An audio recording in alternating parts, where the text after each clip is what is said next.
sekmadienio rytas ar jau priešpiečiai ir dirbu su kompiuteriu.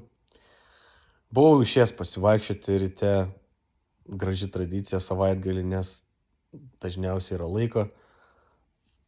Ir grįžus namo labai geras jausmas po pasivaikščiojimo. Tiesiog prasipučia, prasikvėpuoja plaučiai ir pasikeičia vaizdai. Aš tiesiog labai geras dalykas pradėti dieną pasivaikščiojimu. O sumąsčiau padaryti video, nes pastebėjau, kad pradėjau dirbti kompiuteriu ir 20 minučių išeina dirbti, maždaug aš taip įsivaizduoju, pusvalandį laiko nesiekiau, gal daugiau šiek tiek. Ir tada atsiranda noras į šoną sukti ir pradedi sukti šoną.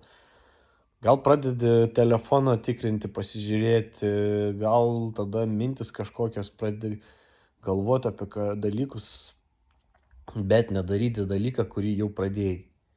Ir tas man nepatinka, tai vadinasi procrastination. Ir tikslas yra tai pakeisti.